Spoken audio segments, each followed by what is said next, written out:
Buenos días, buenas tardes, buenas noches, dependiendo de en qué latitud estéis situados. Bueno, vamos a empezar hoy esta primera parte de dos webinars que voy a dar, y la semana que viene daré otra continuación. El primero vamos a hacer con el nuevo combustible que viene, que es el hidrógeno, y la semana que viene daremos el combustible que se nos va, que es el petróleo, ¿vale? La decadencia del petróleo, pues ya la vamos a dejar para la semana que viene. Bueno, se está hablando mucho del hidrógeno últimamente, hay mucho ruido, muchos proyectos, pero ¿qué es el hidrógeno, no? Bueno, pues hombre, lo primero que hay que saber es que el hidrógeno es este pequeño elemento que está ahí arriba a la izquierda en la tabla periódica, que tiene peso molecular 1, es el elemento más común del universo, y tiene unas características un poco especiales, ¿no? Primero que nunca está solo. Siempre le gusta, no está en su estado molecular, que es H2. Nunca lo encontramos en este estado, ¿no? Siempre lo encontramos pues asociado a otro tipo, con otros elementos. Normalmente, pues bueno, el más común es con el agua, H2O, con toda la cadena de la química del carbono, que es toda la química del carbono, y bueno, pues con muchísimos elementos, pero nunca, insisto, nunca lo vamos a encontrar solo. Y luego, bueno, tiene ciertas particularidades, es el elemento más pequeño que te hay en la tabla periódica. Y bueno, como curiosidad, pues es un gas que cuando se expande y cuando se comprime, se calienta. Bueno, es una cosa curiosa, ¿no? Porque normalmente un gas cuando se expande, pues si se enfría, pues cuando se comprime se calienta. El hidrógeno pues tiene esa particularidad. Y luego, bueno, que tiene un punto de licuefacción muy bajo. Vamos a decir que casi hay que irse al cero absoluto, menos 220, menos 230, 40 grados. Hay que tener esas temperaturas para tenerlo en estado líquido. Que os sirva de referencia que el gas natural licuado, el típico gas natural que tenemos en muchos países de Europa y en muchas regasificadoras de Chile y de Sudamérica, en esos tanques que vemos que son inmensos, está a menos 196 grados. Y esto, bueno, pues el hidrógeno todavía hay que enfriarlo un poquitín más. Y eso tiene sus particularidades, ¿no? Bueno, vemos últimamente que el hidrógeno como vector energético, ¿no? Y entonces, pues bueno, ahora me voy a centrar un poco a nivel europeo, ¿no? La visión que tenemos aquí en Europa de cómo el hidrógeno va a ser nuestro futuro, o como puse en la entrada, en la primera slide, o casi ya el presente nuevo combustible, pues va a entrar de lleno en dos sistemas, ¿no? El sistema eléctrico y en el sistema gasista. Y luego, bueno, pues va a entrar también, pues tiene muchas interacciones, ¿no?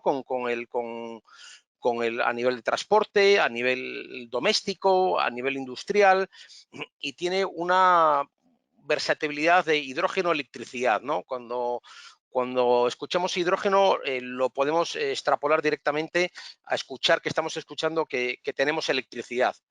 Pero claro, tenemos la electricidad que se almacena y que se almacena a niveles industriales. No se almacena en baterías, sino se almacena en gas, se almacena en hidrógeno. Porque el hidrógeno, lo que quiero que empecemos a tenerlo claro es que si almacenamos hidrógeno, almacenamos electricidad. Cosa y a grandísima escala. Es decir, cualquier sistema de almacenamiento de hidrógeno es muchísimo mayor que las baterías clásicas que tenemos hasta la actualidad. Y aparte, bueno, las baterías clásicas, aunque sean de litio de última generación, tienen unas limitaciones de capacidad y luego, bueno, de tiempo. No se puede almacenar esa electricidad, ese hidrógeno, perdón, o esa electricidad en esas baterías sin EDIE.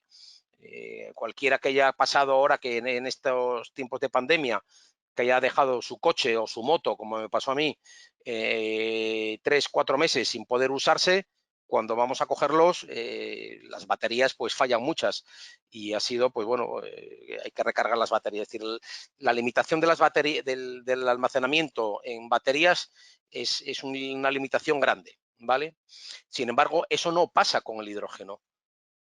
El hidrógeno lo podemos almacenar un día como hoy, 28 de agosto del 2020, y podemos consumirlo exactamente lo que hemos metido, lo que hemos almacenado, sin ningún tipo de pérdidas, un 25 de diciembre, 6 meses más tarde, 8 meses más tarde, cuando lo queramos, ¿vale? Esa es un poco la diferencia entre el almacenamiento del hidrógeno y lo que es este nuevo modelo disruptivo, que siempre nos habían dicho que la energía hay que producirla y hay que consumirla. No se puede almacenar a grandes escalas. A ver, vamos a pasar a la siguiente. Bueno, ¿y por qué, por ejemplo, ahora en lo que es el sur de Europa es un polo potencial de hidrógeno a bajo coste, ¿no? El hidrógeno que se produce a fecha de hoy, prácticamente el 99% viene por un steam reformers, es decir, que viene con una huella de CO2 muy alta, ¿no? Y bueno, pues eso no es lo que queremos. Y insisto, sobre todo en Europa, pero lo extrapolo a todo el planeta Tierra. Eso no es lo que queremos. Ese es lo que se llama el hidrógeno gris. Es un hidrógeno que tiene una huella de hidrógeno, perdón, de CO2 muy alta, y por lo tanto pues tiene todos los problemas de contaminantes que estamos teniendo. Hemos visto en estas fechas de pandemia, concretamente yo que la pasé, bueno, empecé la pandemia en el Middle East y acabé unas primeras semanas y acabé casi toda la pandemia en Madrid. El cielo azul que teníamos aquí en Madrid simplemente porque no había coches. Nos confinaron en casa, prácticamente nadie podía utilizar su coche, estaba prohibido, solamente en casos muy excepcionales se podría utilizar, y hemos pasado de un cielo gris a un cielo azul, pero un cielo azul que hacía, bueno, nadie en Madrid lo había visto porque los niveles de contaminación cayeron a niveles ridículos, a niveles muy, muy, muy bajos. De hecho, bueno, pues muchas veces cuando llamábamos por teléfono escuchábamos pájaros de fondo y decíamos, coño, ahora hay pájaros en Madrid. No, ya lo sabía antes, lo que pasa que no los escuchábamos por los ruidos y por la polución. Y desde luego no hay marcha atrás. Esta pandemia que nos ha venido, que nos ha caído encima, que ha sido un drama en muchos países, en España y en muchos de Sudamérica, lo único que va a hacer es adelantar vamos, cambios, este nuevo modelo de negocio, que más o menos podría estar, todos los analistas lo decían, para el 2030 a 2035, pues adelantarlo para el 2025-2030. Y entonces, pues bueno, lo que se genera, lo que la Unión Europea va a potenciar es el H2 Green. ¿Y qué es el H2 Green? Que se está escuchando también mucho. El H2 Green no es otra cosa que el mismo hidrógeno, pero proveniente de la hidrólisis del agua, y la cual consume energía, y que esa energía venga de un modo verde, es decir, fotovoltaico, eólico. Incluso si me lo ponéis encima de la mesa, os lo acepto, con un grupo nuclear. Es decir, un grupo nuclear de 1000 megavatios se podría perfectamente considerar como hidrógeno verde porque no emite emisiones de CO2. La energía nuclear emite otras cosas, pero no emite CO2. Entonces es considerable y hay unas teorías, hay unos ciertos proyectos, sobre todo en Francia, que tiene 67 centrales nucleares, pues que terminen su vida útil, pues produciendo hidrógeno verde. Entonces, el asunto aquí es que para producir con la fotovoltaica, a nivel mundial el planeta depende de dos factores, ¿no? Es decir, los paneles fotovoltaicos dependen de dos factores. Un factor es la latitud, ¿no? La latitud de dónde está, cuanto más al polo, cuanto más al ecuador. Y el segundo factor muy importante es las horas de sol. más o menos cada región, cada área geográfica tiene unas horas de sol establecida. Si sumamos las horas de sol y con la latitud que tiene cada situación, pues nos da unas horas de funcionamiento de esos paneles eólicos. Entonces, aquí en Europa, Alemania, que es el digamos, el porteador principal y el sponsor principal que quiere usar el hidrógeno verde, ya se ha convencido que ellos no pueden utilizar el hidrógeno verde, no pueden crear ese hidrógeno verde en Alemania, porque les salía carísimo, les saldría pues muy caro. A fecha de hoy quiero decir también que el hidrógeno verde no es la opción más barata. Es decir, el hidrógeno verde es caro a fecha de hoy. Cada año, con los procesos de magnitud de escala de los proyectos que hay en curso, pues se están reduciendo los costes del OPEX y sobre todo del CAPEX de los hidrolizadores en un 25%. Se calcula que más o menos, pues más allá del 2025, el hidrógeno verde sea mucho más rentable y esté a la altura del precio del hidrógeno que se viene de Steam Reformer, que es el hidrógeno gris que se produce a fecha de hoy.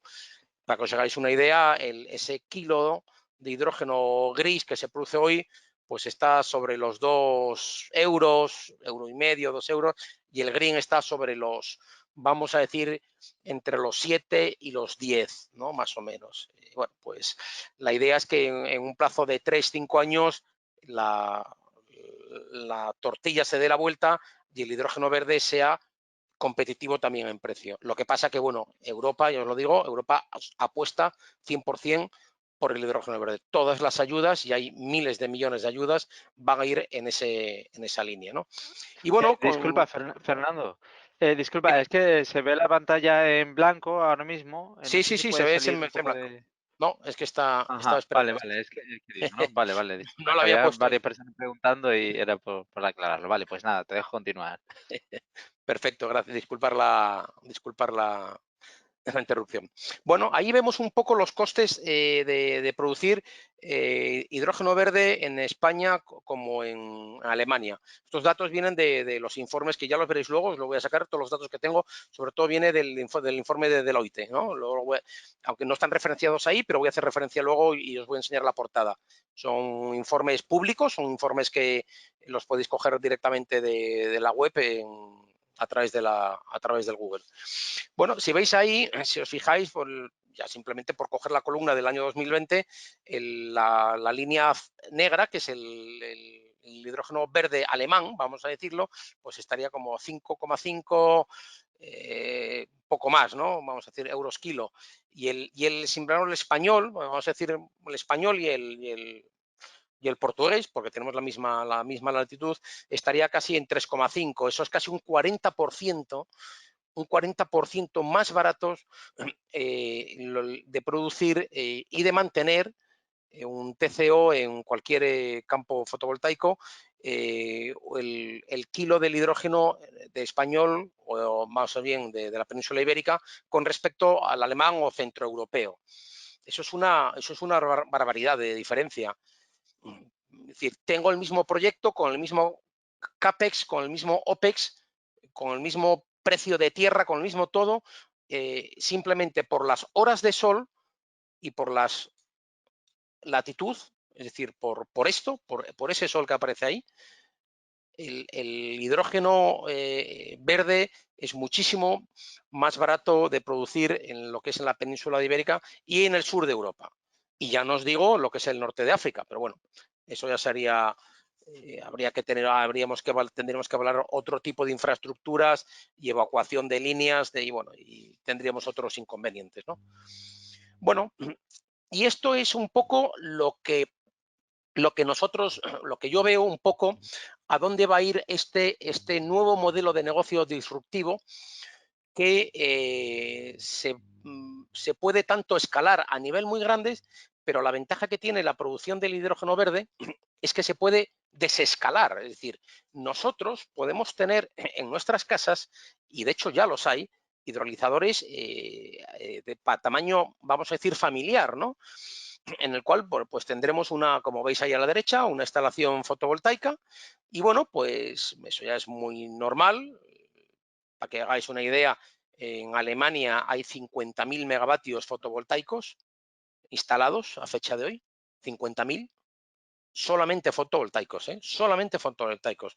Para que tengáis otro número, en España tenemos instalados de todo tipo, es decir, fotovoltaicos, nuclear, hidráulicos, todas las fuentes de energía que tenemos en España son 100.000 megavatios, en números redondos, es un poco más, son 103.000 y pico, pero bueno, a números redondos 100.000. Pues Alemania simplemente en fotovoltaico tiene instalado 50.000. Y os puedo decir, los que conocéis España, que en Alemania no hay más sol que en Asturias, por ejemplo, que es el norte de España. Así que sacar vuestras propias conclusiones del potencial que tenemos en la península ibérica y en el sur de Europa, ¿vale?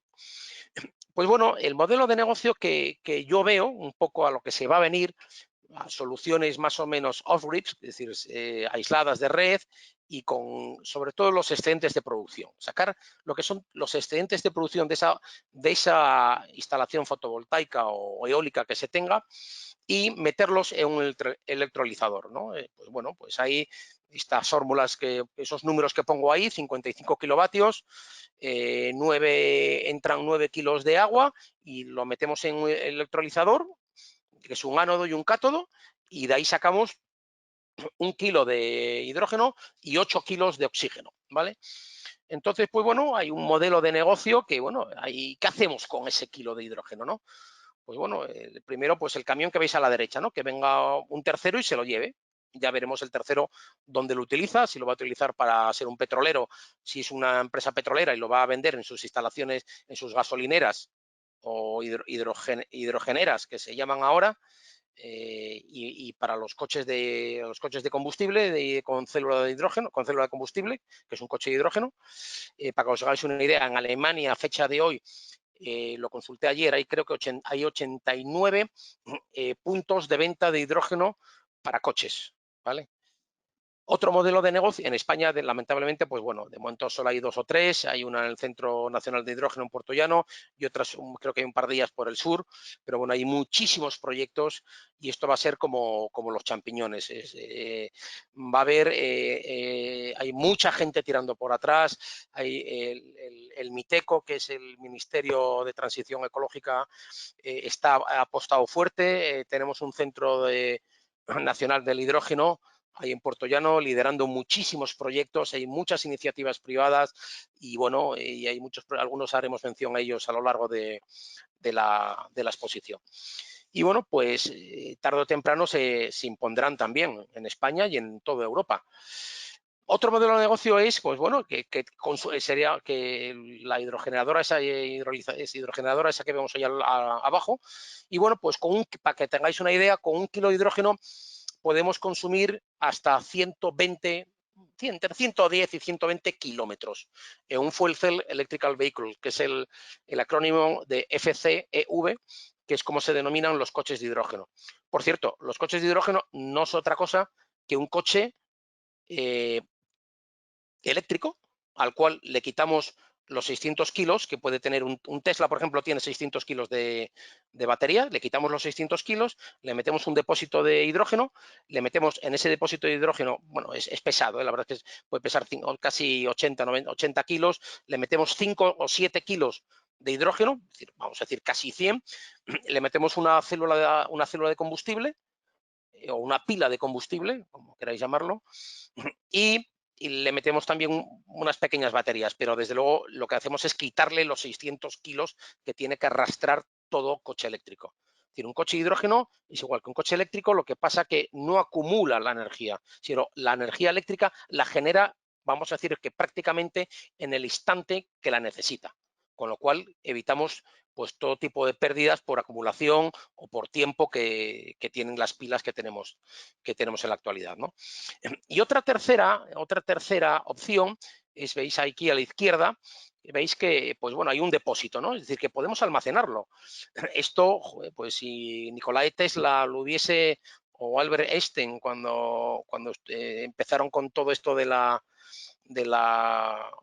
y ya Thomas Alva Edison, cuando empezaron con todo esto de la energía eléctrica, ellos vieron que, claro, que esto había que consumirlo, no se podía almacenar.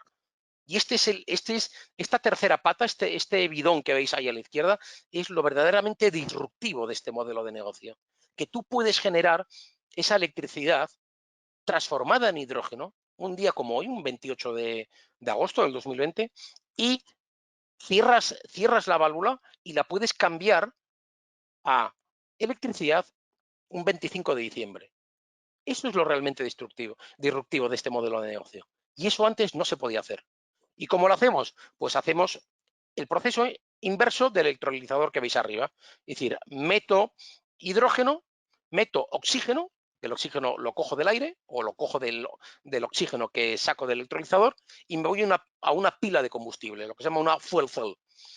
Eso sí, saco lo contrario, perdón, lo mismo que metía en el electrolizador, es decir, saco energía y saco agua. Sí, me diréis, coño, metemos 55 y sacamos 35. Vale, sí, hay un rendimiento. También es un tema que se está mejorando muchísimo, que los rendimientos de las pilas de combustible.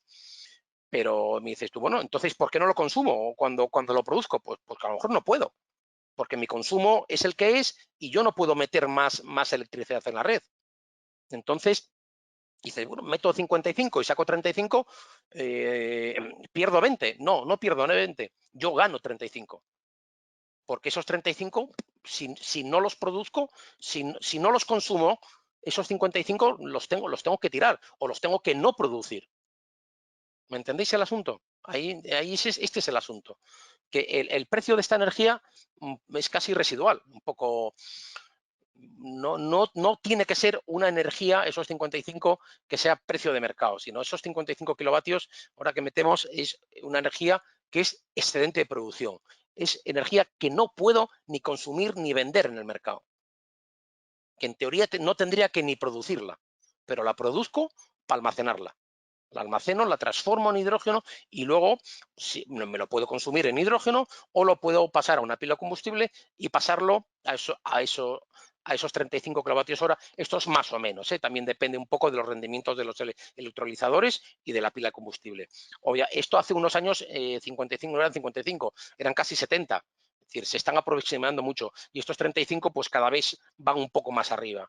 Y aquí se está produciendo un salto tecnológico y bueno, pues cada 6 meses se optimizan las pilas de combustible y los electrolizadores. Cada vez son más potentes y más eficientes. Y luego, bueno, ¿qué hago con esos 35 kilovatios? Pues bueno, tengo dos alternativas.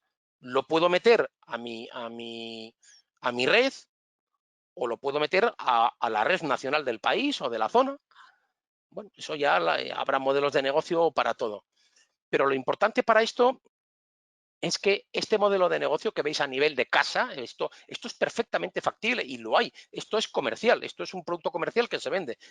Os metéis en internet, empezáis a indagar un poco y esto lo podéis conseguir. Podéis tener en vuestra casa este modelo.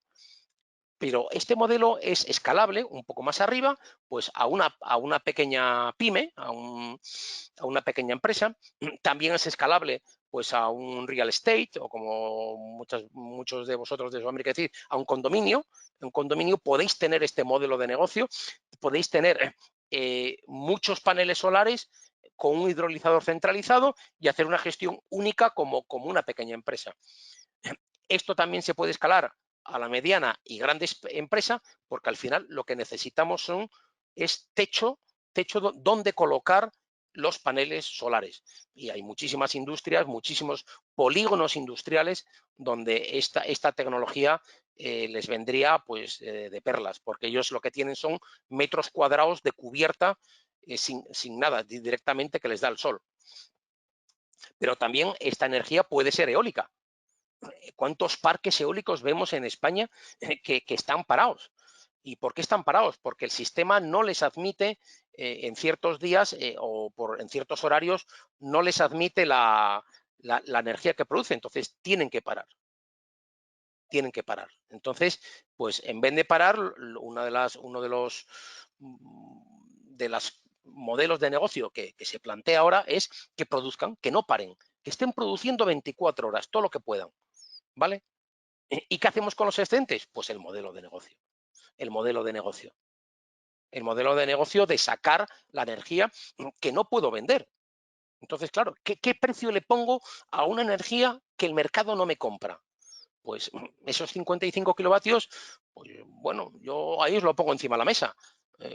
Os lo tiro. Yo le pondría cero, o casi cero, o casi ridículo. El gran factor que tiene a fecha de hoy el hidrógeno verde de coste, el que más le influye es el precio de esa energía. Si lo que tenemos son excedentes de producción que no podemos vender a la red, pues ¿qué precio le ponemos? Entonces, pues bueno, yo animo para que ese precio sea casi cero. Si tengo un parque eólico que no puedo vender la energía, que lo tengo parado, pues antes de tenerlo parado, produzco electricidad y ya la almaceno yo en manera de hidrógeno. Y luego ya veré lo que hago. Estos tres modelos, los que os dije. El de la derecha, que venga un tercero y se lo lleve, que lo consuma yo abajo en esa dispensador que os puse ahí, y bueno, ya lo que os dije, 120 kilómetros aproximadamente, o 110, 115 kilómetros por cada kilo, o lo almaceno yo y lo consumo en periodos que yo tenga más adelante, ¿no? Bueno, ahí está el asunto. Epa, ¿qué pasó aquí? Vale. Vale. Entonces, para que os quede claro, esto es un poco el resumen de lo que hemos hablado hasta ahora. 55 kilovatios hora, 9 litros de agua, nos da resultado 1 kilo de hidrógeno y 8 kilos de oxígeno, porque la materia ni se crea ni se destruye. Esa O lo conseguimos, por cierto, este oxígeno, veis que se produce mucho más y es de altísima pureza. Es de altísima pureza y se vende. Y no es un residuo, es decir, que las plantas de hidrógeno van a vender hidrógeno y oxígeno. Bueno, vamos a ponernos en un caso hipotético de que, por ejemplo, un modelo de aquí a unos años, vamos a decir cualquier país europeo, tenga 5.000 coches de hidrógeno. Recordad, los fuel cell electrical vehicles, ¿no? Y que haga cada uno más o menos pues de media 15.000 kilómetros, que tampoco es mucho, ¿no? Son 5.000 coches, que tampoco no es un objetivo muy ambicioso, y 15.000 kilómetros, que más o menos cualquiera de nosotros, pues bueno, muchísimo de nosotros seguro que hacemos muchísimos más kilómetros al año. Eso puede suponer, pues, esto está claro, son 75 millones de kilómetros, pero para hacer estos 75 millones de kilómetros se van a necesitar 652.000 kilos de hidrógeno. Se van a necesitar 36.000 megavatios hora. Y se van a consumir 5.800 metros cúbicos de agua. Entonces, aquí hay mucho modelo de negocio. Aquí hay mucho modelo de negocio y hay mucho potencial de mucha industria de por dónde pueden ir. Cada uno en esta cifra puede ver su negocio. Habrá empresas que digan, coño, vamos, esto, pues habrá que producir hidrógeno. Esas cantidades, ya ves que no son muy ambiciosas. 5.000 coches de hidrógeno que recorran 15.000 kilómetros cada uno, no es muy ambicioso. España, creo recordar que tiene más de 1 millón de coches, o 8 millones de coches creo que tenemos en España. Pues bueno, pues mirar los números de hidrógeno que haría falta, los números de megavatios que hará falta y el agua a consumir. Entonces, pues bueno, esto va a traer muchísima industrialización y muchísimo, digamos, trabajo, muchísimo modelo de negocio y muchísimo, sobre todo, independencia energética del petróleo para muchos países, ¿vale? Pero bueno, lo más importante de esto es que no se emiten, con esos números, no se emiten 8.275 toneladas de CO2. Y bueno, muchos de nosotros digo, 8.000, eso es mucho o es poco. Pues eso es casi un poco más de 4.000, equivale a la contaminación que hacen 4.500 coches, 15.000 kilómetros cada uno. Esas 8.200 toneladas equivalen a eso. Bueno, pues oye, ahí os lo dejo, ¿no? Y es por aquí por donde va a venir la Unión Europea, por aquí es donde va a entrar. Esto es lo que tenemos que evitar. las toneladas de CO2. Y bueno, ya si escalamos un poco más esto a otros niveles, pues bueno, yo me he hecho estas matrices, ahí son datos, como la presentación, bueno, luego la tendréis, pues bueno, no vamos a perder mucho el tiempo, pero bueno, simplemente ver los kilos de hidrógeno necesarios, dependiendo si tenemos 5.000, 10.000, 15.000 o 20.000 coches, si hacemos 10.000, 15.000, 20.000 kilómetros. Mirar un poco ahí, bueno, pues esos son datos de kilos de hidrógeno necesarios. Se necesita mucho hidrógeno. Por otro lado, pues bueno, se necesitan también muchos megavatios, ¿no? Estos son los megavatios necesarios para obtener estos rendimientos de que tengamos simplemente 15.000 coches que hagan 15.000 kilómetros o 20.000 o 10.000 o 20.000 coches, ¿no? Pues son datos que os pongo ahí, ¿no? Un poco para que lo veáis. Y estos son los metros cúbicos de agua necesarios, ¿no? Que también os di el otro dato, pues bueno, para que lo veáis en una matriz hasta dónde podríamos llegar, ¿no? Bueno, pues y luego, pues, ¿cómo está el tema del hidrógeno? Pues ahora os voy a dar una serie de datos mundiales, ¿no? Bueno, pues mira, este es el informe donde he sacado muchos datos. Este informe lo tenéis directamente en la red. Tecláis Bayard, Deloitte y prácticamente si no es el primer referencia, la segunda o la tercera ya os tiene que salir, ¿no? Estos son informes, el que quiera saber algo del hidrógeno, os recomiendo leer este tipo de hidrógeno, de informes, son informes profundos, son informes serios, son informes que vienen de empresas de prestigio y con muchos datos de referencia. Aquí se puede aprender mucho, ¿no? Hay muchísimos informes por ahí, ¿no? Cualquiera de estos os puede valer para bueno, pues indagar un poco y si estáis inquietos con esto del hidrógeno, pues leer y tener una lectura un poco más científica y real de lo que es el hidrógeno, ¿no? Bueno, pues esto en datos casi todos, bueno, bien referenciados a niveles mundiales, ¿no? Por ejemplo, esto me lo saco también de la página de H2 News. Pues bueno, pues son noticias, ¿no? Que van saliendo por ahí, ¿no? Bueno, pues descarto, por ejemplo, bueno, esta que aparece aquí arriba a la derecha, ¿no? Por ejemplo, Corea del Sur, ¿no? Que va a prohibir la compra de vehículos oficiales en formato diésel a partir de 2025. Bueno, pues ya se los tendrá que comprar o eléctricos o de hidrógeno. Una de las ventajas que tiene, una de las dos grandísimas ventajas que tiene los vehículos de hidrógeno respecto al vehículo eléctrico, bueno, tres ventajas. Primero, que pesan mucho menos. Acordaros, un Tesla son 600 kilos de batería versus, vamos a decir, 100, 150, todo el sistema que lleva un coche de hidrógeno. Segundo, un coche eléctrico tarda mucho tiempo, y ahí lo dejo, no quiero entrar ni voy a discutir si es un supercargador o no, pero tarda mucho tiempo en cargar. Un coche de hidrógeno, estamos hablando de minutos. Os puedo asegurar que un coche de hidrógeno 5 litros, 4 litros, los puede cargar incluso más rápido que un depósito de un coche grande que tenemos de diésel. Están a la par el tiempo. Y luego la gran ventaja es que esa energía no se pierde. En un coche eléctrico lo dejas parado y vas terminando poco a poco esa energía vas perdiendo un poco. No es que pierdas mucho, pero se pierde. Bueno, noticias que veis por ahí, Hamburgo va a migrar toda su plataforma de autobuses de toda una ciudad de Hamburgo, que creo que son casi 3 millones y medio, 2 millones y medio de habitantes a fuel cell, es decir, a hidrógeno, y bueno, pues muchos datos que hay por ahí, ¿no? Bueno, luego, pues bueno, esto es a fecha de hoy, ¿no? A fecha de hoy, ¿qué es lo que está circulando en hidrógeno? Esta es una tabla, concretamente viene del informe de Deloitte, que os enseñé antes. Bueno, pues para que os hagáis una idea. Y os voy a dar voy a entrar en 4 datos nada más de aquí, ¿no? Importantes, para que quiero resaltaros. En Estados Unidos, que es US, vehículos ligeros, que son el coche, ahí pone 7.271, prácticamente el 90% de ellos en California, ¿vale? Creo que en California hay casi 7.000 coches de hidrógeno. Hay autobuses, bueno, pues ya ves, hay pocos autobuses en Estados Unidos, hay 35, pero sin embargo, por ejemplo, si bajamos a la siguiente fila, China no tiene coches, es una cosa curiosísima, ¿no?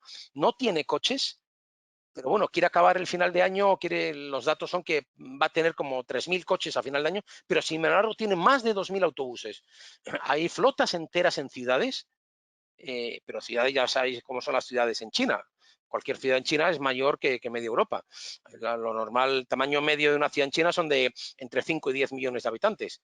Pues hay ciudades enteras migradas a autobuses de hidrógeno.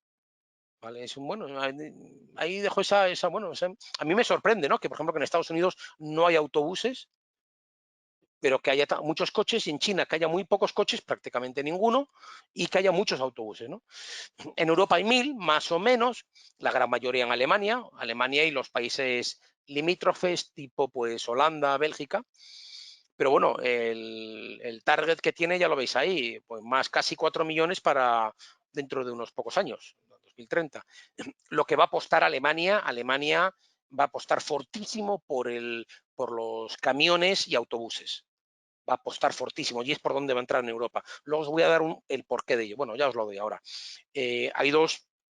El hidrógeno, os dije al principio, bueno, porque esto tiene un poco de truco, que era la molécula más pequeña del mundo, con lo cual hay que comprimirlo para poder tener una cantidad razonable de combustible, ¿no? Pues para que os hagáis una idea, en autobuses y en camiones, ese tanque está a 350 bares. Os puedo asegurar que yo en 30 años no he probado una tubería en ninguna refinería del mundo a esa salvajada de presión. 350 bares es una salvajada, pero si no es 350 bares una salvajada, en coches, debido a que en el coche el tamaño es un tema que es muy limitado, la presión que llevan los tanques de hidrógeno en los coches es 700 bares. Así que eso es por cierto, es una tecnología totalmente segura, ¿eh? Muchísimo más segura que los coches de gasolina, muchísimo más segura. Y de hecho, pues bueno, no se reporta ningún tipo de accidente en coche de combustible. Y luego, bueno, la última columna de abajo que veis es Japón. Japón es un país, Japón y Corea van a ser conjuntamente, bueno, Alemania quizá menos, pero Japón y Corea son países que han decidido que migrar el 100% lo antes posible toda su flota automovilística y tanto ligera de coches como de camiones y autobuses, ¿vale? Y bueno, de hecho, bueno, lamentablemente este año no se han podido hacer las Olimpiadas, pero bueno, van a ser unas Olimpiadas todos los transportes en las Olimpiadas, que esperemos que ya sean en 2021, van a ser con autobuses de hidrógeno, camiones de hidrógeno, taxis de hidrógeno y coches de hidrógeno y furgonetas de hidrógeno. El objetivo que ya tenía Japón para las Olimpiadas de 2020, que ya estaban y que lamentablemente no se han realizado, era el 100%, no el 99%, sino el 100% de todo transporte de cualquier atleta y comisión olímpico, realizarlo con combustible de hidrógeno. Bueno, ahí os quedan esas. Luego, bueno, hay otro tipo de las columnas de la derecha, que me quedo, bueno, los forklifts, lo que nosotros llamamos en español toritos, lo que es maquinaria industrial, también se va a migrar algo por ahí también. Y luego, bueno, las estaciones, ¿no? Pues en Estados Unidos, bueno, pone 42, en China, bueno, las que haya, es un país un poco cerrado, bueno, con su idiosincrasia política. Bueno, en Europa hay 152, de las cuales en Alemania, a fecha de ayer, que lo mire todavía en la red, había 89, y en Japón, pues bueno, 127, ¿vale? Para que os hagáis una idea, en España el cálculo hecho que para una primera fase, con 20-25 estaciones de servicio de hidrógeno, prácticamente se podría dar servicio pues al 80-85% a todas las rutas cautivas que tenemos en España. Eso es para que os hagáis una idea. Un país como España, medio millón de kilómetros cuadrados, con un parque de coches de un país de 40 y pico millones de habitantes, 44, 45, con 8 o 9 millones de coches, pues el 80% de las rutas se podrían, digamos, hacer en una primera fase con casi entre 25 y 30 puntos de venta de hidrógeno. Luego, bueno, ya una segunda fase, pues bueno, pues un país como España podría tener pues con 200, 250, yo creo que estaríamos más que servidos, ¿vale? Y bueno, esto es un poco lo que la ruta que tenía el estado de California. Ya veis, bueno, pues cumplió los 4 puntos de suministro de hidrógeno, suministrar las infraestructuras, dar lo que es el soporte para los vehículos de pasajero y para los vehículos comerciales, ¿no? Bueno, aquí veis hojas de ruta, están muy de moda. Bueno, son extractos que saco de informes, lo que hace China, lo que hace Europa, lo que hace Japón. Voy a pasar rápidamente esto, como vais a tener la presentación, esto lo podéis ver luego más tranquilamente. Pero bueno, España ha sacado ahora, bueno, esto, mira, esta es que viene antes, esto es un tema de tecnología, ¿no? ¿Qué tecnología se va a imponer, ¿no? A nivel mundial para la generación de hidrógeno? Pues bueno, hay dos, prácticamente hay dos, que son las dos primeras, ¿no? La PEM, que es el protón, es la membrana de protón, y la alcalina, ¿no? La alcalina, pues bueno, fue por donde empezó todo esto, ¿no? Que empezó, si os fijáis a la derecha en áreas de aplicación, pues por dónde empieza casi todo en esta vida. Pues aplicaciones militares. Mirar que supongo que sabréis que por ejemplo, la Internet empezó porque era una aplicación militar y luego se derivó a una aplicación civil. De hecho, los primeros hidrolizadores se hicieron en los submarinos y que, por cierto, donde el hidrógeno era un residuo. Obviamente, en un submarino lo que se buscaba era el oxígeno. Y luego en aeroespacial, pues en la base espacial internacional que está arriba dando órbitas, pues también tienen un sistema alcalino. Insisto, ahí el hidrógeno es un desecho. En lo que donde realmente los primeros hidrolizadores se crearon para generar hidrógeno, porque con el hidrógeno, perdón, el oxígeno, porque con el oxígeno, pues el ser humano respira. Y obviamente, tanto en los submarinos como en la base internacional, pues espacial, pues lo que se necesitaba era el oxígeno.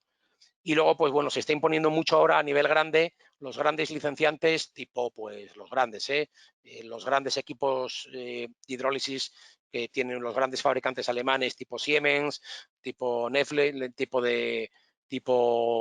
¿cuál es el otro? Thyssen, pues son tipo PEM, que son tipo protón, la membrana de intercambio de protón, ¿no? Eso es un poco por dónde va la tecnología. Las otras, pues bueno, algunas ni las conozco, no son. En coches lo que se iba a imponer es la PEM. A nivel de coches se iba a imponer la PEM.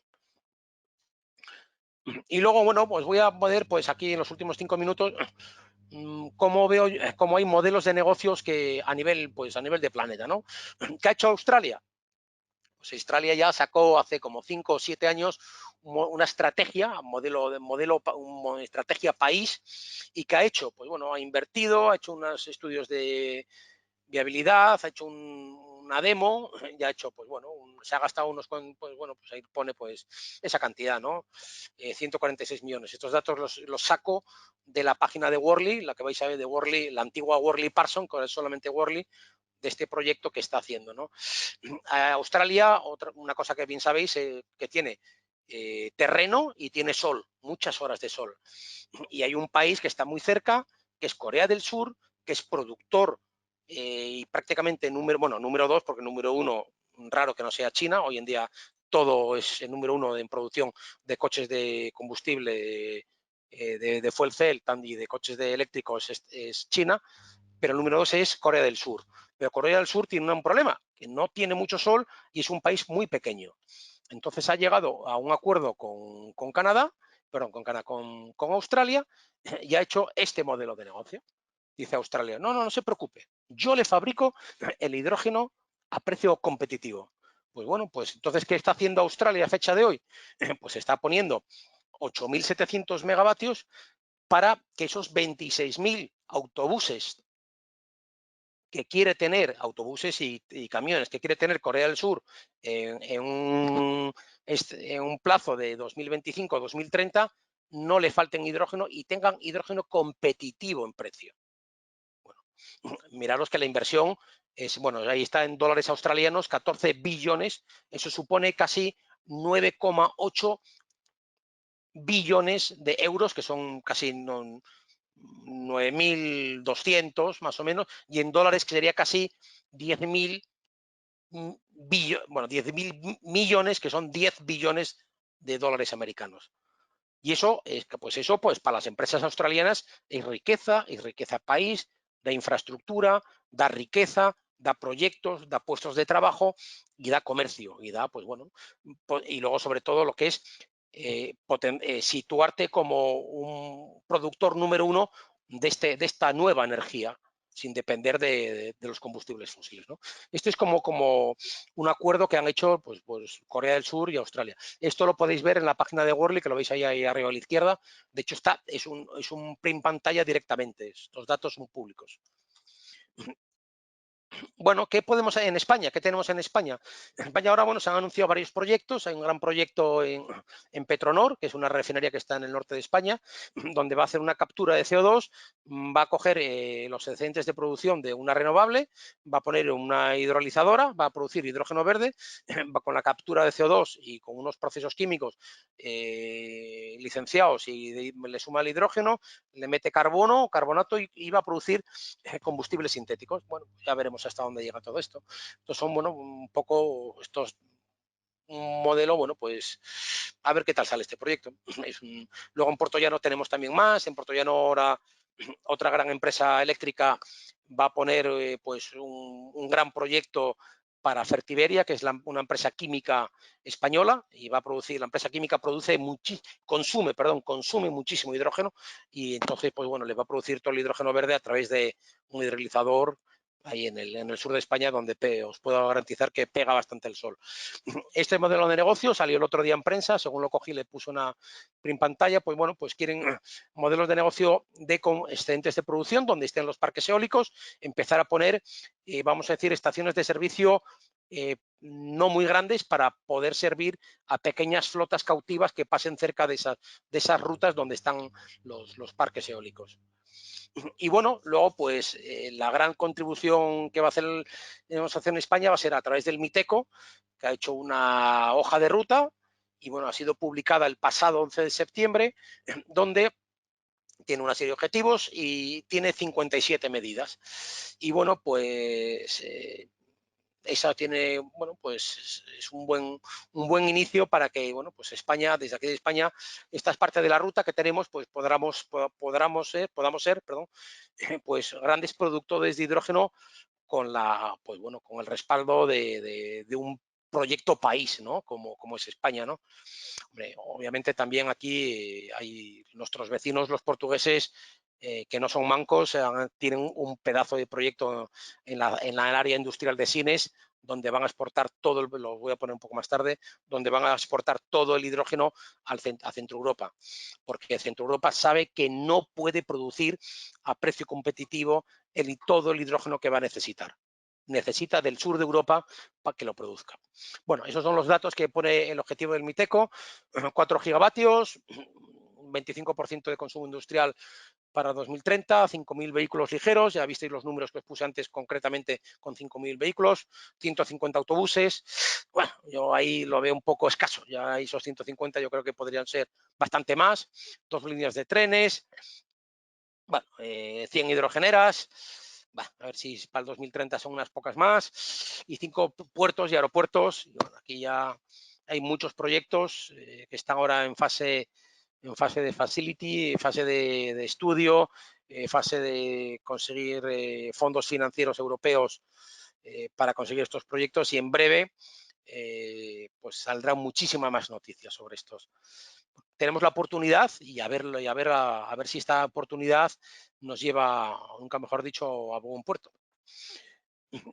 Luego, pues bueno, los canadienses tienen una gran empresa que es Valyar, que es la que os comenté antes, que hace células de combustible, las fuel cell, prácticamente a nivel de autobuses es uno de los números uno a nivel mundial, ¿no? Y ellos lo que hacen directamente van a migrar prácticamente toda su flota de autobuses entre ciudades y municipales lo van a migrar a hidrógeno en un plazo, en una horquilla entre el 2025 y 2030. Ese es el objetivo que tiene Canadá, ¿no? Y donde veis aquí, pues bueno, son datos interesantes, ¿no? Al final, todas esas inversiones al final es dinero, ¿no?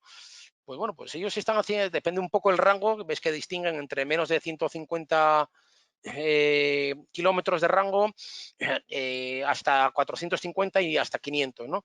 Pero si fijáis un poco lo que es el TCO es la suma del CAPEX y el OPEX, que es el Total Cost Owner, pues ya ahí hablan, ya veis que la línea se cruza para los fuel cell, se cruza antes del 2030 y ahí, bueno, 2027, 2025, ahí estará. Es decir, que a partir de esas fechas los costes de operación y de capitalización de este tipo de inversiones va a ser más barata que los costes de los autobuses, ¿no? ¿Visteis dónde está ahí el breaking even? ¿No? Esta es otra tabla que también he sacado de por ahí. También, no, esta la saqué también esta la saqué del propio catálogo de Celdet, ¿no? De los canadienses. Bueno, pues el breaking even, pues ahí está, ¿no? Con los vehículos eléctricos se va a producir antes que los productos de los ICE, ¿no? Que los ICE son los de combustión interna. Pone para el 27, 28, bueno, pues ahí se producirá más o menos. Depende también cómo evolucione y a ver que esta maldita pandemia nos deja evolucionar, ¿no? Aquí, una de las dos cosas que ventajas y características que tienen, por ejemplo, que tienen los autobuses y camiones, es que el coste de mantenimiento de un coche, de un autobús o camión de hidrógeno supone el 20% solamente de uno diésel. Es decir, que un autobús diésel tiene un 80% de coste de operación más alto que un autobús de hidrógeno. Y luego, bueno, la ventaja es que no tiene emisiones. Y esto nos lo van a imponer. Yo estoy convencido que aquí en el centro de Madrid, en el 2025, el reparto de última milla con coches ICE, es decir, de combustión interna, diésel, gasolina, va a estar, no es que esté prohibido, es que va a estar, yo creo que hasta penado. Nos lo van a penar, es decir, va a ser delito casi, ¿no? Que circular en la última milla con furgonetas que tengan motores de diésel o de gasolina. Hay un dato significativo, no lo tengo aquí porque prácticamente ha salido esta semana, el grupo PSA, aquí en Europa, que es Peugeot y Citroën, más Opel. El Consejo de Administración, hace prácticamente unas semanas, comunicaba que iba a migrar el 100%, y hizo muy claro el 100% de toda la gama de vehículos industriales de corto y medio plazo a vehículos eléctricos.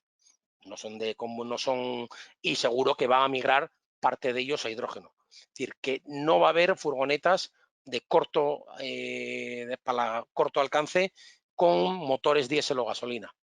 Y el grupo PSA se ha puesto como meta 2025, no 2030. Y bueno, los alemanes, que es el gran motor aquí en Europa, pues bueno, aquí este es un grandísimo proyecto donde mi amigo Eduardo, que es uno de los asistentes, está participando, una gran regasificadora que se está haciendo en Alemania. Y bueno, pues ya ahí lo ponen ellos, ¿no? Que ya están estudiando que parte de ese hidrógeno se pueda meter en la red de gasoductos actuales en Europa.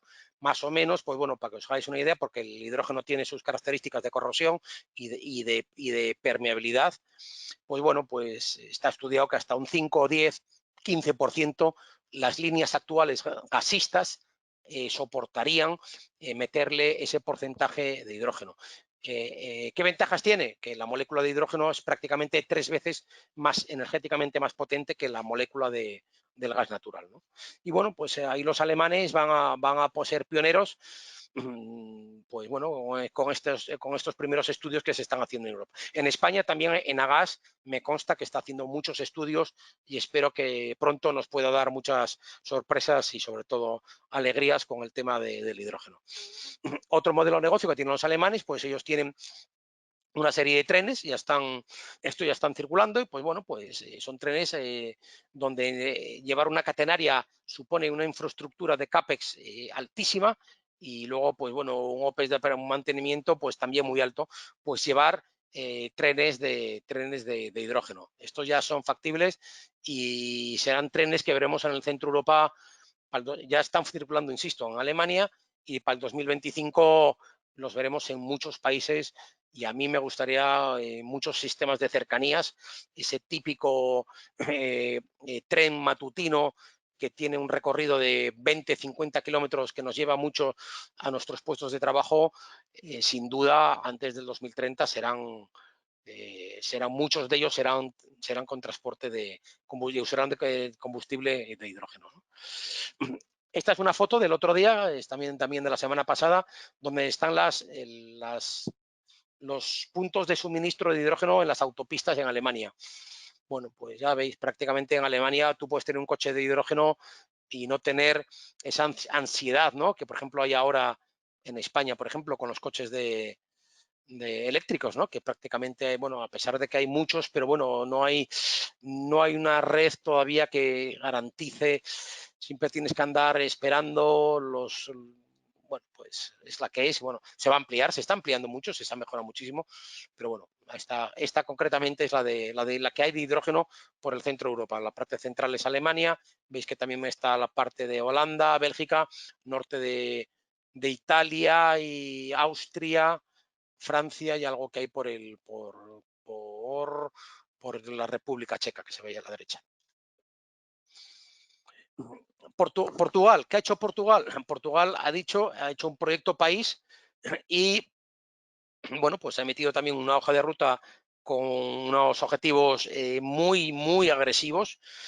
Tiene un mega proyecto con una inversión de más de 7.000 millones de euros en Sines donde está la refinería. Y va a crear pues un macro huerto solar con fotovoltaico y con la empresa nacional EDP también eólico marino y eólico terrestre, y van a generar todo el hidrógeno. De hecho ya tienen un acuerdo para llevarlo al puerto de Amberes y suministrar a través del puerto de Amberes pues bueno, pues todas las necesidades de hidrógeno que tenga Centro Europa. Por cierto, ese transporte es un tema que, bueno, va a ser curioso cómo se va a desarrollar la tecnología. Hay varias, digamos, corrientes. Uno es llevarlo criogénicamente, como se llama el gas natural, el LNG, pero claro, tiene el problema que hay que enfriarlo a casi pues a menos 240 grados y luego, pues bueno, esa tiene su problemática. Y la otra manera de transportarlo es juntarlo con amonia. El hidrógeno lo metes con nitrógeno, creas amonia y transportas amonia, que no digo que no tengas que luego esa amonia separar el hidrógeno luego en origen y que tenga complicaciones, pero transportar amonia es muchísimo más fácil que transportar el hidrógeno. Ya veremos por dónde van los tiros y bueno, no sé, a ver un poco, hay esas dos tendencias a nivel mundial y a ver por cuál es la que elige este modelo de negocio portugués, que está unido al modelo de negocio alemán y Centro Europa. Bueno, y aquí la Comunidad Europea, pues bueno, ha seleccionado unas regiones, ahí están las regiones que ha seleccionado como estratégicas para el desarrollo del hidrógeno. Bueno, pues en España tenemos una, hay Asturias, mi querida Asturias, que es donde la región que me veo nacer. Portugal tiene otra, Francia tiene otra, se han repartido un poco y son las áreas, las regiones donde la Comunidad Económica Europea va a potenciar proyectos de hidrógeno, ¿no? Bueno, pues esto se mira, ponéis la fecha del 8 de julio, pues bueno, hizo el comunicado de lo que era la estrategia del hidrógeno para reducir las emisiones en Europa. Bueno, esta la podéis coger en Google, son documentos que están abiertos, bueno, empecéis a ve ahí, 340 billones de inversión, entre 80 y 120 gigavatios en hidrólisis, son datos que, bueno, pues ahí están, ¿no? Es lo que queremos hacer aquí en Europa, ¿no? Bueno, pues crear a través de la Alianza del Hidrógeno Verde, pues bueno, pues unas líneas de estrategia, unas exploraciones, ver un poco las infraestructuras necesarias, marcar unas reglas de juego, que es un poco lo que está un poco el mercado a la expectativa, ¿no? Un poco ver cuál va a ser la normativa que va a ser y la regulación europea sobre el hidrógeno, ¿no?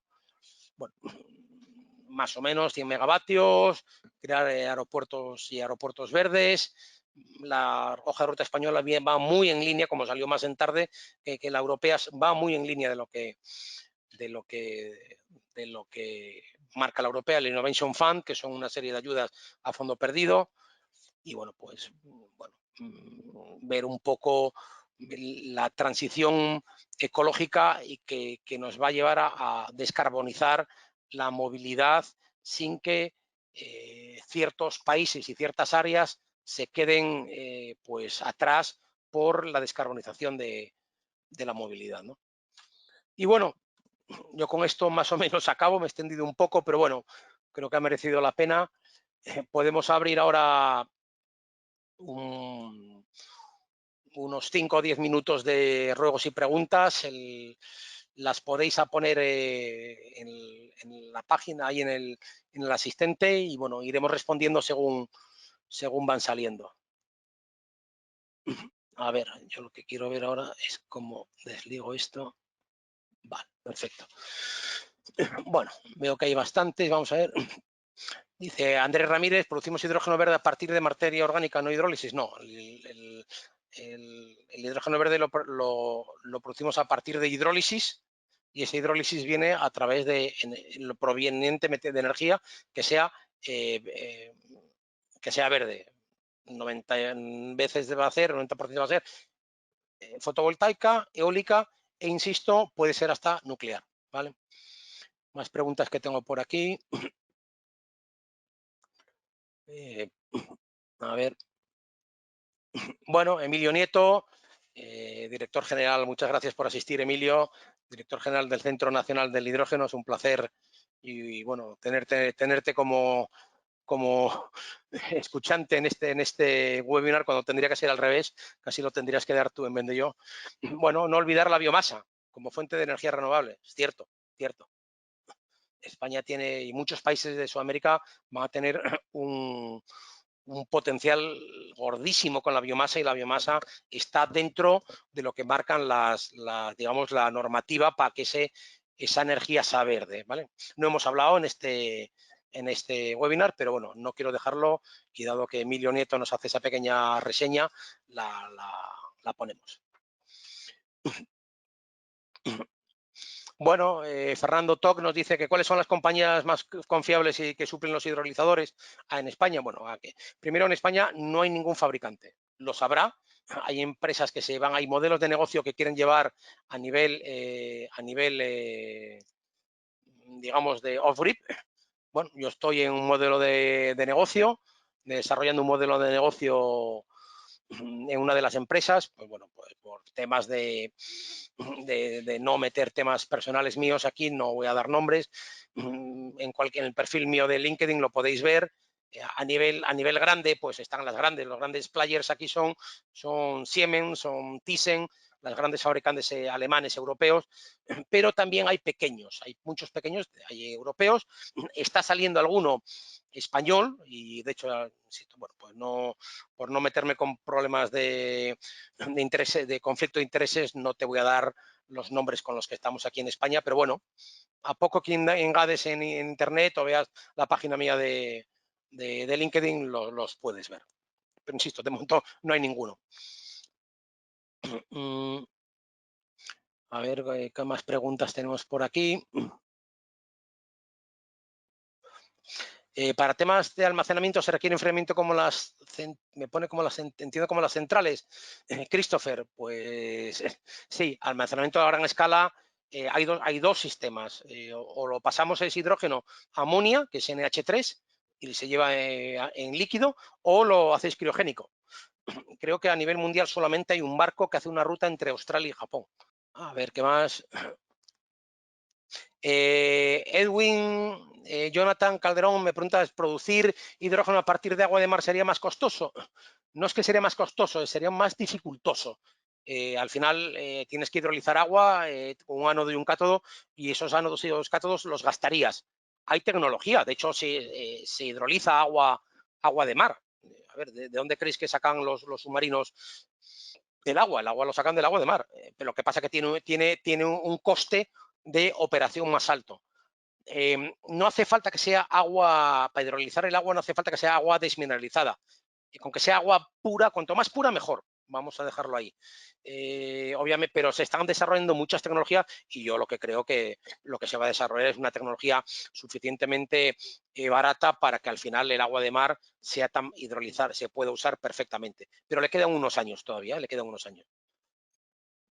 A ver qué más preguntas por aquí. La biomasa, me hace otra referencia. Sí, ya hemos hablado que sí, que la biomasa es una fuente de energía que va a aprovechar mucho para producirse el hidrógeno verde.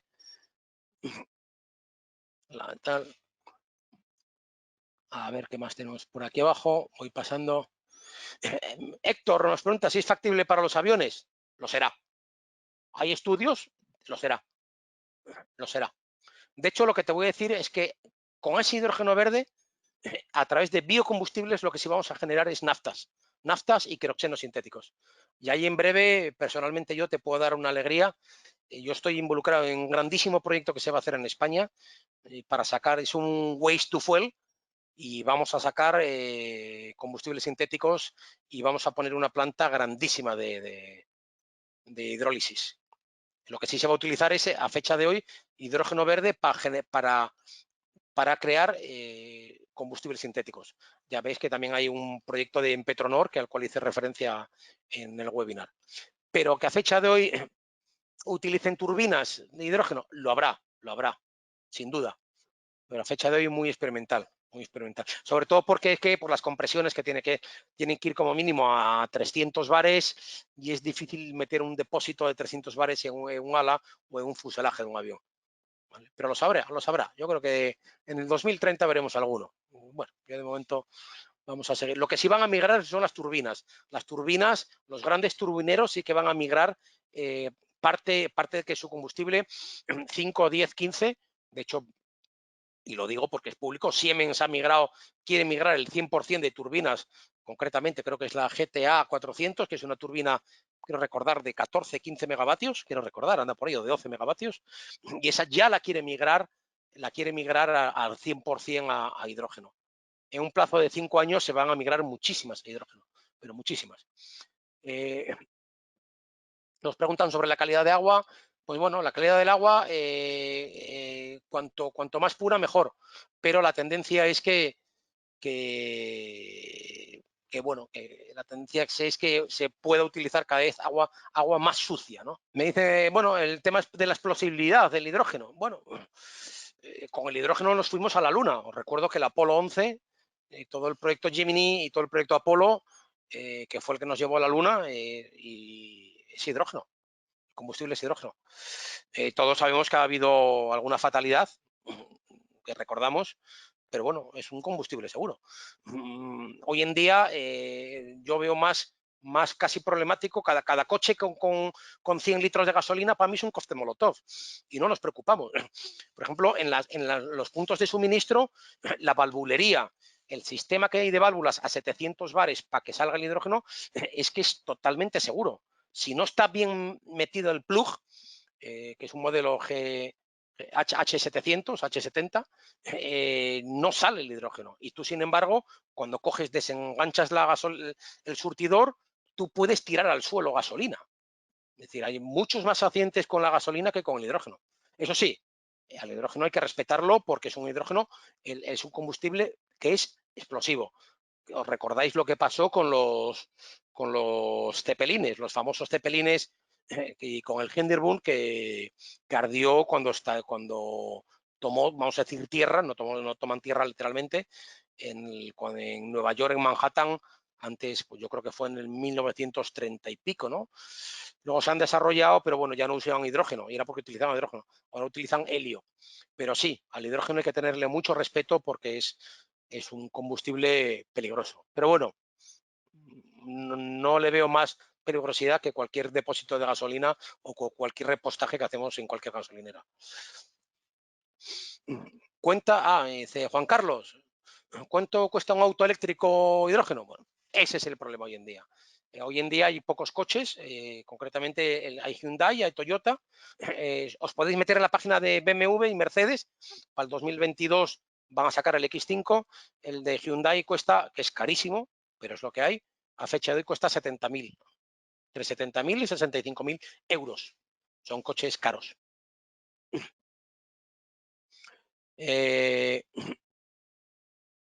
Aparte, Laima me pregunta que además de los fuel cell electrical vehicles, ¿qué otras aplicaciones del hidrógeno? Pues bueno, pues para blending, para meterlo en las redes, hemos hablado, hay el modelo de negocio alemán, el modelo de negocio de Enagas en España, mezclarlo, el modelo de negocio de los turbineros que quieren meter hidrógeno en la red, 5, 10, 15%, hasta esos límites de momento, y luego crear ya una red específica de gaseoductos de hidrógeno. Otro modelo de negocio es que te lo consumas tú. Las pilas de combustible no solamente son aplicables para los coches, puedes tener tú una en casa perfectamente. Y bueno, pues, y luego, pues bueno, puedes venderlo a la empresa química. Quiero recordar que el dato son 80.000 toneladas de hidrógeno se consumen al año. La empresa química consume mucho, sobre todo la petroquímica. La petroquímica consume muchísimo hidrógeno. La industria de alimentación, muchos productos se hidrogenan para conservarlos. Es decir, hay muchas aplicaciones del hidrógeno. Algo más que tengamos aquí, estamos ya un poco de fuera de tiempo, vamos a ir ya a las últimas preguntas.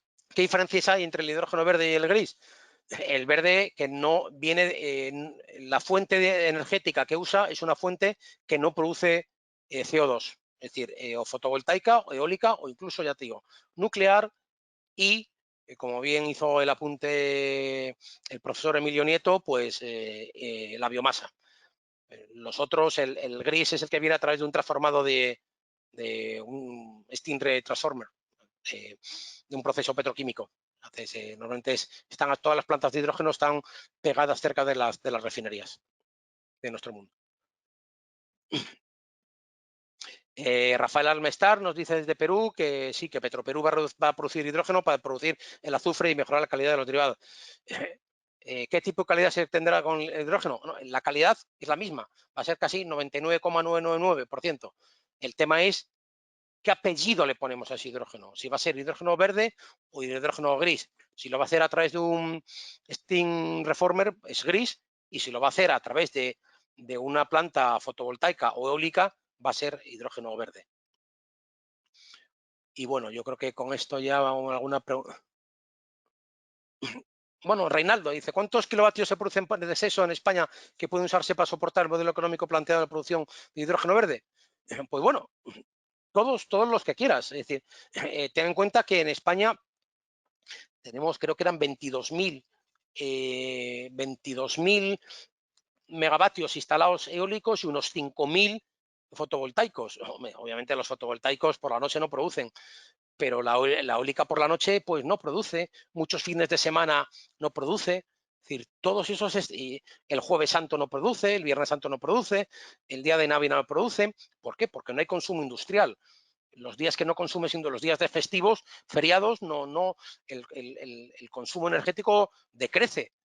Pues bueno, todos eso, pero ahí tienes los activos. El molino ahí lo tienes, el viento sí, el viento sigue habiendo viento. El viento no entiende de que sea lunes o feriado o fin de semana. Viento hay, por las noches hay viento.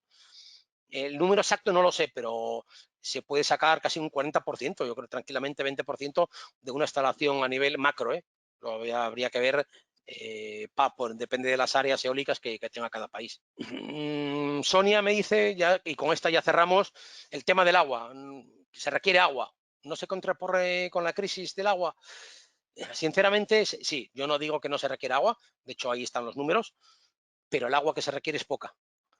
Y cada vez será agua de peor calidad y cada vez nos vamos a ir a aguas residuales. Que encima vamos a hacer una economía circular porque vamos a utilizar aguas residuales.